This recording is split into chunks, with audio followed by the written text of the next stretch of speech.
presidente, ojo, primer presidente de esta comisión, que fue Monseñor Jesús Tirado. Aquí es muy conocido en Monterrey, porque después llegó a ser aquí arzobispo de Monterrey. Primero fue obispo de Victoria en aquel entonces, periodo 65-67. Pero al mismo tiempo se organiza la Comisión de Liturgia, de Música, de Arte, y aquí entra un elemento que ha estado siempre unido a la comisión: Buena Prensa. ¿Qué fue lo que pasó? ¿Qué fue lo que sucedió? Ya Buena Prensa, como obra nacional de la Buena Prensa, en esa época, conociendo y sabiendo lo que venía de Roma, pues que miren, que hay que hacer hojitas, que hay que empezar a explicarles a la gente, que por lo menos tengan un textito de lo que tienen que decir. Vida del Alma, que por ahí anda todavía en muchas diócesis, fue la primera hojita que andaba, que no es una hojita, hay varias hojitas. Ahí empezó toda esta cuestión para que la gente viera de qué se tratara la misa. Entonces el padre Guinea, que era el director de Buena Prensa, y muy amablemente pone todo su equipo, su gente, los conocimientos al servicio de la comisión, con Monseñor Tirado, y Monseñor Tirado le pide que los acompañe y lo nombra el secretario ejecutivo de esta comisión, que duró muchos años. Entonces, su trabajo ciertamente fue importante, que también no se sabía en ese momento hacia dónde iba a caminarse, hacia dónde iba a irse. Y después, pues poco a poco, pues que hay que hacer rituales, que hay que hacer materiales, que hay que hacer esto, que hay que hacer lo otro, el boletín. Yo voy a hablar en su momento de todos estos aspectos. Y comienza otra experiencia, los abuelitos de esta reunión, que es la primera reunión diocesana de liturgia que se realiza en la Ciudad de México. Pero ojo, era dirigida a, como se decía en el momento, ahora ya no se dice así, a los ceremonieros de las catedrales. Esos fueron convocados, los ceremonieros de las catedrales, para que empezaran también a descubrir cómo era la liturgia. Y los ceremonieros, como ya eran viejitos y así, de todas esas cosas, se enojaban, se peleaban. Hagan de cuenta en el Concilio de Trento. Por eso el Concilio de Trento mandó que los clérigos se rasuraran, porque se jalaban las barbas en el Concilio de Trento.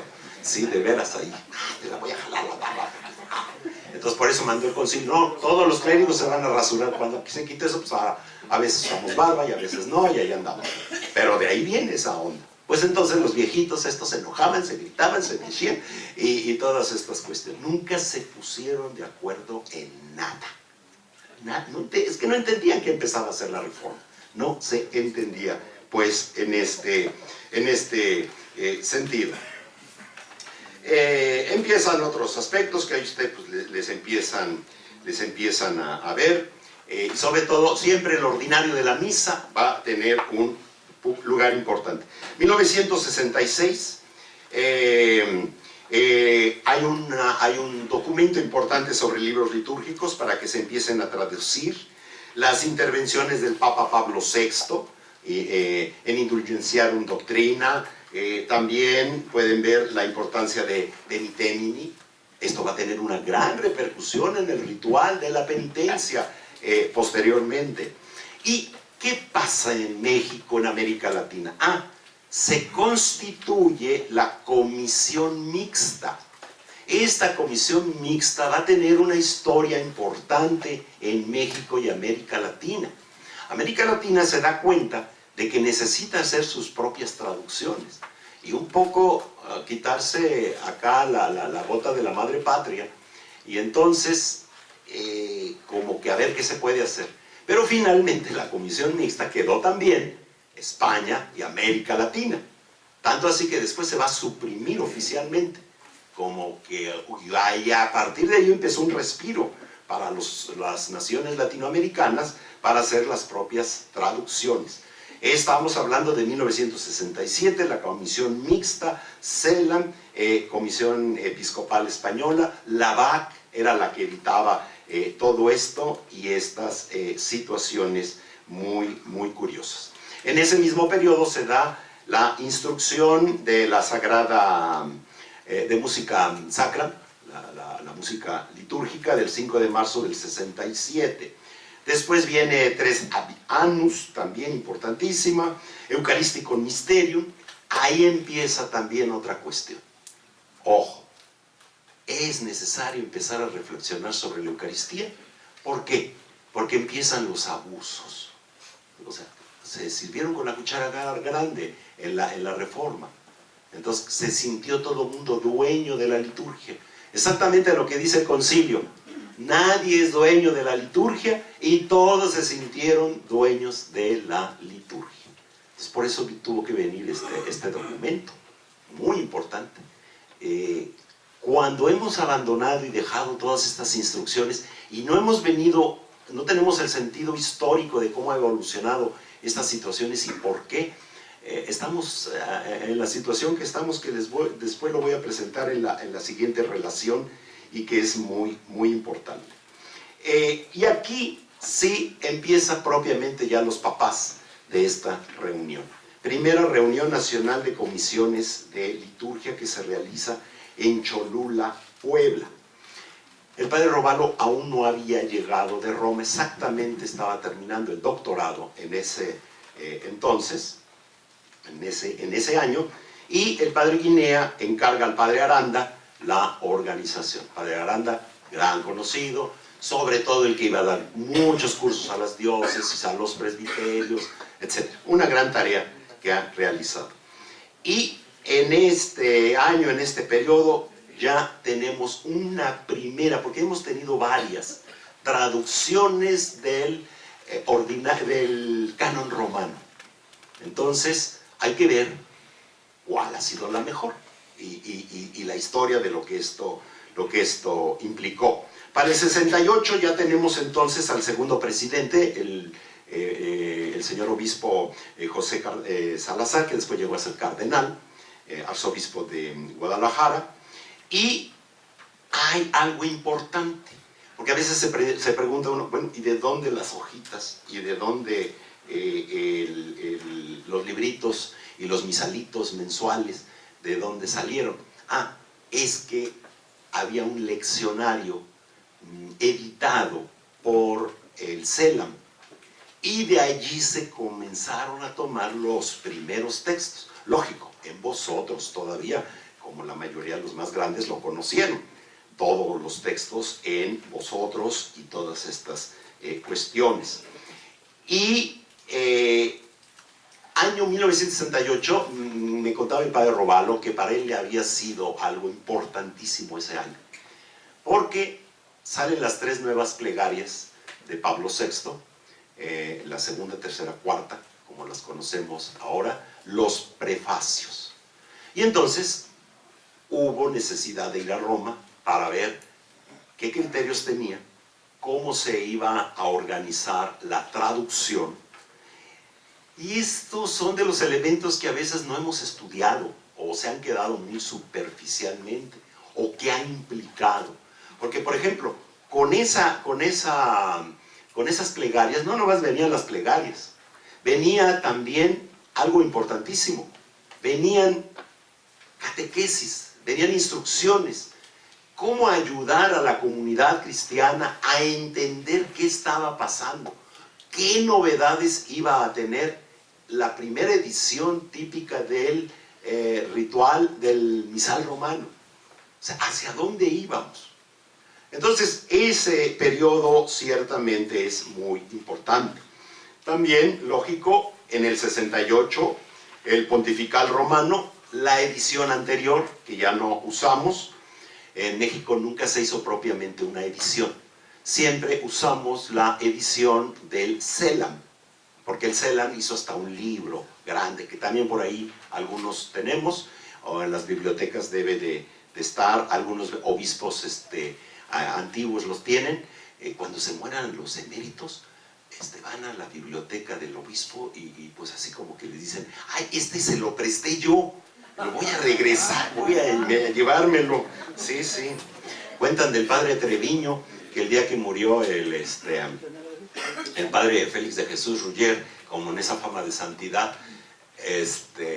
él fue, recogió una toalla del cuarto y se la llevó y dijo, esta no era de él, esta era mía, para que no vayan a creer que es reliquia. Entonces se la llevó, definitivamente. ¿Qué pasa en México? Empiezan entonces el uso de las anáforas, de los prefacios, etc. Con confirmación del concilium del 4 de octubre del 67. ¿Qué iba reflejando todo esto? El interés de México. La conferencia del episcopado mexicano, los obispos de la comisión, los peritos, que de alguna manera no se llamaban peritos en ese momento, pero ciertos colaboradores que empezaron a llegar de Roma y empezaban ciertamente a trabajar en este aspecto. En el 69, entonces, la Mysteri Pascalis, que estamos exactamente a 50 años, 69, que necesitamos entender otra vez, porque no se ha entendido, la reforma del calendario litúrgico. Y vivimos a veces de situaciones verdaderamente raras y extrañas. Propiamente en el 69 sale los prenotandos del misal, o sea, la IGMR, como la conocemos ahora. Pero sale propiamente como para ser conocidos, como para ver de qué se trata. El misal ya completo va a salir hasta el 70. También, ciertamente, en México se aprueba el nuevo ritual del bautismo de los niños. Si van viendo también un poquito la cronología, no estábamos tan mal en que cuando salía un libro de la Santa Sede, pues pronto se hacía la traducción, se pedía la recognitio y se entregaba. Y en un momento rápido teníamos ciertamente el libro, el ritualito. Tal vez algunos se acuerdan de aquellos pequeños ritualitos que teníamos de colores muy simpáticos. Era lo que había en el momento y era lo que se tenía. Los rituales con el tiempo han ido creciendo porque no se ponían los leccionarios, era necesario poner también lo de los leccionarios y en fin, todo esto ciertamente ha pasado. En el 70 hubo varios, esta es la etapa, a partir del 69, 70, 71, que empiezan a salir muchos libros litúrgicos. O sea, la reforma empieza a florecer, la reforma empieza a producir frutos importantísimos. Profesión de fe, profesión de vida religiosa. Nosotros lo tenemos, en el 71 fue entregado para México, Memoriale Domini, Calendaria Particularia, otro documento mundialmente desconocido, especialmente para las diócesis y, ojo, comisionados diocesanos, es tarea de ustedes concretar este documento. Es una pena que en México las diócesis no tengan sus calendarios. No sabemos cuándo es la fiesta de la catedral, el titular de la ciudad, el titular de la diócesis, si tienen algún santito especial, alguna tradición. No se sabe nada de eso. ¿Dónde está? Hay beatos, santos, que ni siquiera están todavía los oficios. Yo me pregunto, ¿dónde está? Nos piden, ¡ay, el oficio de fulanito! Pues no nos lo pidan a nosotros, pídanselo a la diócesis, ellos son los que la tienen que decir, no nosotros. Entonces necesitamos ver qué pasa con calendaria particularia. La tercera instrucción, que fue también muy importante, Laudis Canticum, la liturgia de las horas, no como la conocemos hoy. La primera edición que hubo en México, la cual seguramente eran seminaristas, muchos se acuerdan, el salterio al centro, folletines, uno atrás y otro adelante, el propio del tiempo y el propio de los santos. Por lo menos había elementos ciertamente muy ricos.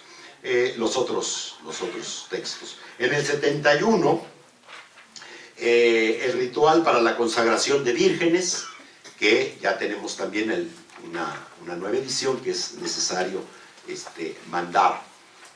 Y tareas que comenzaban a hacer la comisión y la conferencia. Por ejemplo, aquí empieza a verse algo importante. Fíjense bien, se inicia la edición del boletín de la Comisión Episcopal de Liturgia, Música y Arte. El número 1 sale en septiembre de 1971, conforme a un acuerdo tomado por la SEM el 12 de febrero.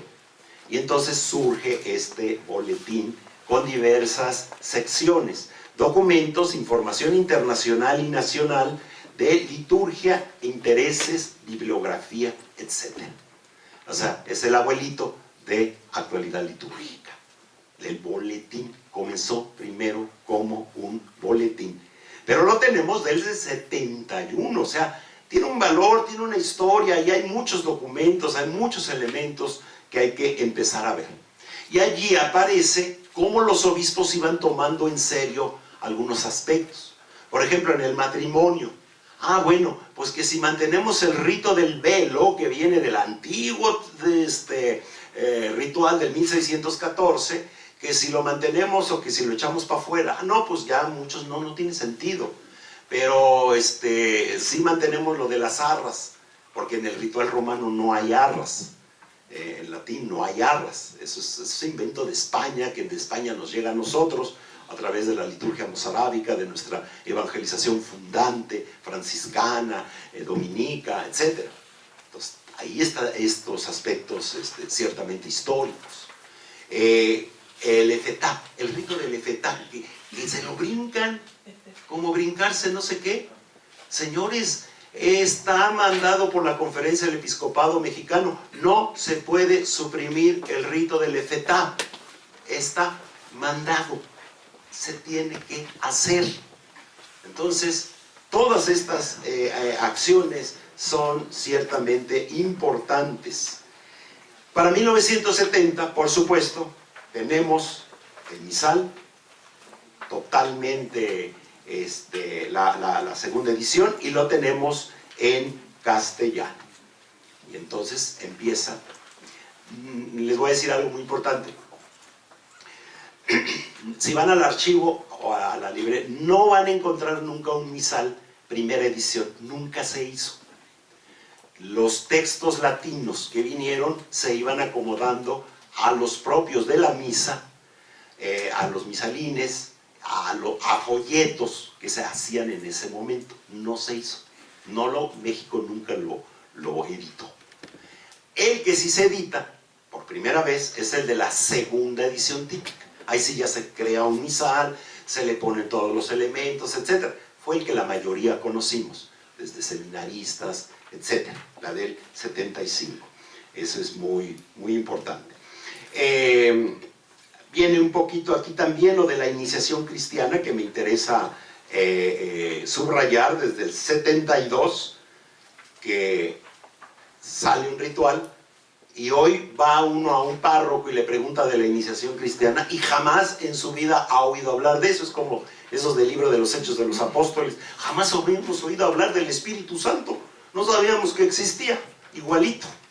Un párroco jamás ha visto. Pero eso sí pone, todos los que no estén bautizados vengan y aquí los vamos a bautizar. Así como tanda de bautismos. Y jamás utilizan este ritual. O sea, vean cuántas tareas pendientes ciertamente tenemos en este sentido. Se aprueba el ritual para la unción de los enfermos, más van creciendo. ¿Y qué pasa en México? En el 72, la segunda reunión nacional de comisiones litúrgicas, del 19 al 21 de septiembre en Puente Grande, y a partir de aquí comienza a coordinar este trabajo el padre Robalo. El primer tema fue laico colaborador en la liturgia. Por eso también se ha visto la importancia de cómo los laicos, a través del equipo litúrgico, de ser lectores, de ser en el canto, monitores, tenían ya una tarea muy importante que debería de empezarse a realizar. En este periodo se pide a España, quién sabe por qué, que no exporte libros a México, por favor.